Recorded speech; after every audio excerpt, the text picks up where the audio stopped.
السلام علیکم ناظرین، آج آپ کی خدمت میں ایک پوسٹ پیش کروں گی۔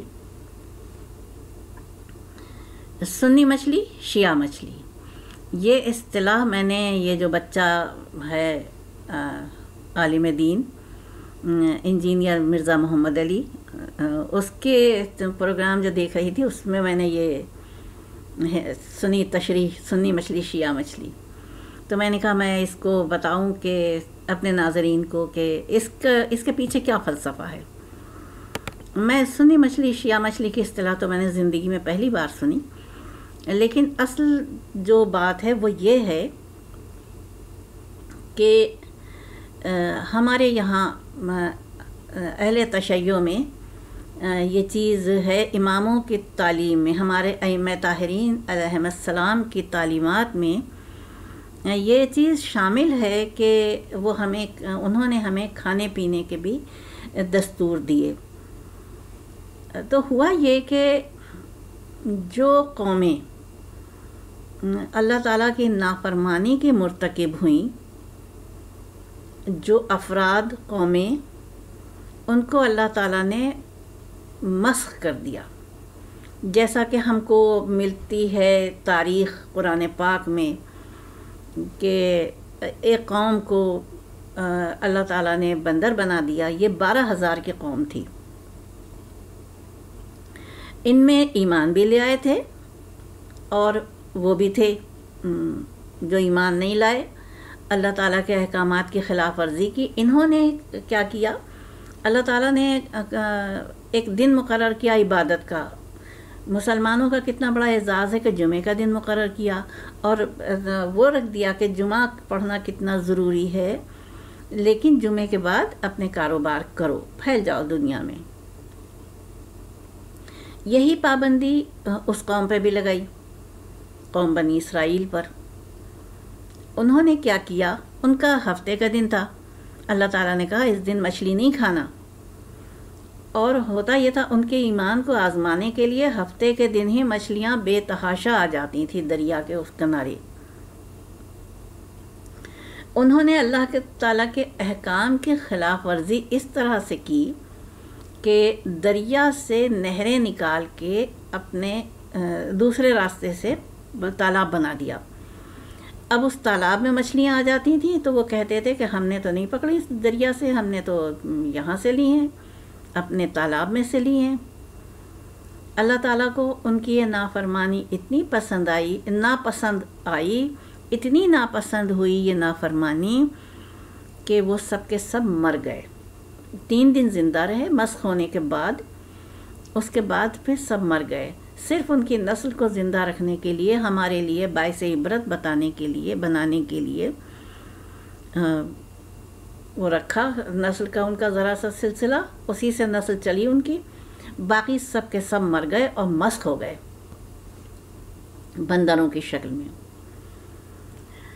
اب ہم دیکھتے ہیں حضرت عیسیٰ علیہ السلام کی قوم کی نافرمانی، کیونکہ جس وقت قوم نے کہا کہ ہم آپ کی نبوت پر ایمان لے آئیں گے حضرت عیسیٰ علیہ السلام سے، آپ ہمیں دسترخوان منگا دیجئے۔ حضرت عیسیٰ علیہ السلام نے جب اللہ تعالیٰ سے کہا کہ وہ تو دسترخوان مانگ رہے ہیں، تو اللہ تعالیٰ نے کہا کہ ان سے کہہ دو میں بھیج دوں گا، لیکن اگر وہ ایمان پھر بھی نہ لائے تو میں ان کو وہ سزا دوں گا جو ساری خدائی میں کسی کو نہ ملی ہوگی۔ اور وہی ہوا کہ وہ بھی ایمان لے آئے، ایک قوم کا ایک حصہ ایمان لے آیا، لیکن ایک چھوٹا حصہ ایمان نہیں لایا۔ اس کی سزا واقعی ایسی ملی کہ دسترخوان بھی موقوف ہوا، اور ان کو سزا بھی یہ ملی کہ وہ خنزیر کی شکل میں مسخ کر دیے گئے۔ ہم جو نہیں کھاتے ہیں، ہم مسلمان، خنزیر حرام ہے، کیونکہ جو نافرمان، یہ فلسفہ ہے ہمارے امام کا کہ جس جانور کا گوشت انسان کھائے گا اس کے اندر وہی خصوصیات سرایت کر جائیں گی۔ اس لیے ہمارے یہاں خنزیر کا گوشت حرام ہے۔ اب دیکھیے خرگوش کیوں حرام ہے؟ یہ خرگوش ایک ایسی عورت کی مسخ شدہ شکل ہے جو اپنے شوہر کے گھر سے جانے کے بعد غیر مردوں کو اپنے گھر میں بلا کر ان کو اپنا بستر پیش کرتی تھی۔ اللہ تعالیٰ کی فہمائش کے باوجود وہ جب نہیں مانی تو اس کو مسخ کر دیا، دنیا کے لیے عبرت کا نمونہ بنا دیا۔ ہاتھی کتنا کارآمد جانور ہے، قوی الجثہ۔ یہ بادشاہ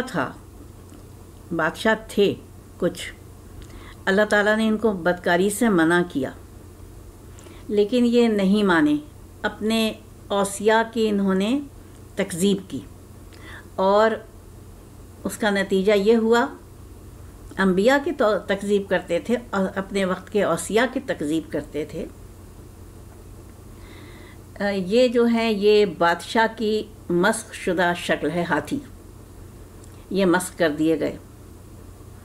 اور اسی طریقے سے ائمہ طاہرین کی تعلیمات میں ہے کہ 700 مسوخات ہیں، اس میں سے ایک روایت ہے کہ آدھی چلی گئیں سمندر میں، آدھی خشکی پہ رہیں، ایک روایت ہے کہ 400 خشکی پہ رہیں، 300 سمندر میں چلی گئیں۔ اب میں آتی ہوں مچھلی، سنی مچھلی، شیعہ مچھلی کی طرف۔ یہ تو میں نے تمہید آپ کو بتا دی کہ کس طرح سے ہمارے یہاں یہ تو کوئی بھی مسلمان نہیں کھاتا ہے ہاتھی کا گوشت، خرگوش کا گوشت، یہ مسخ ہونے کی وجہ سے۔ حضرت عیسیٰ علیہ السلام کی قوم کا میں نے بتایا، ان کا بتایا، اب میں بس مچھلی کا بتا رہی ہوں کہ مچھلی کے ساتھ کیا ہوا۔ یہ بھی نافرمان اور ویسی قوم تھی، بہت ہی نافرمان قوم تھی۔ اللہ تعالیٰ نے اس کو مچھلی کی شکل میں بنا کے سمندر میں چھوڑ دیا۔ اس کو ہم اہل تشیع اردو میں بام مچھلی کہتے ہیں، جبکہ انگلش میں یہاں پہ بالسا لکھا ہوتا ہے مچھلی کے، اس پر جو پیکٹ ملتے ہیں بالسا۔ اور اس کی خصوصیت یہ ہے کہ چونکہ یہ بدی کے اس کی پیداوار ہے، مسخ کی ہوئی شکل ہے، تو امام نے اس لیے فرمایا کہ اور مچھلیاں، چھوٹی مچھلیاں کھاتی ہیں اور دوسری چیزیں کھاتی ہیں، لیکن سمندر کی غلاظت نہیں کھاتی ہیں، جبکہ یہ بام مچھلی جو ہے یہ سمندر کی غلاظت کھاتی ہے۔ اور میل کچیل جو بھی ہوتا ہے وہ ظاہر غلاظت ہی کہی جائے گی۔ اس لیے ہمارے یہاں یہ مچھلی جس کے اوپر چھلکے نہ ہوں، جسے اردو میں سپنے کہتے ہیں، تو اس کے لیے شرط یہ ہے کہ سپنے ہونے ہمارے یہاں اہل تشیع کے یہاں، چاہے وہ کتنے بڑے سائز کی ہو، چھوٹے سائز کی ہو، لیکن اس کے اوپر سپنے ہونا لازمی ہے، لازمی شرط ہے کھانے کے لیے، اس لیے ہم نہیں کھاتے ہیں۔ مجھے امید ہے کہ یہ تمہید آپ کو پتہ چل گئی ہوگی اس کی کہ ہم کیوں نہیں کھاتے ہیں، کیونکہ یہ نجس اور بے کہی نافرمان مخلوق کی مسخ شدہ شکل ہے جس کو بام مچھلی کہتے ہیں، اور اس وجہ سے ہم اس سے مکمل 100% احتیاط کرتے ہیں۔ اللہ تعالی ہم سب کو توفیق دے کہ ہم اللہ تعالیٰ کے فرما بردار بندے بنیں، اور جو بھی اس کے احکامات ہیں ہماری بھلائی کے لیے اس پہ عمل پیرا ہوں۔ یہ تو بہت چھوٹی سی دنیا ہے، 4 دن کی دنیا ہے، پھر چلے جانا ہے وہاں ابدی حیات کے لیے۔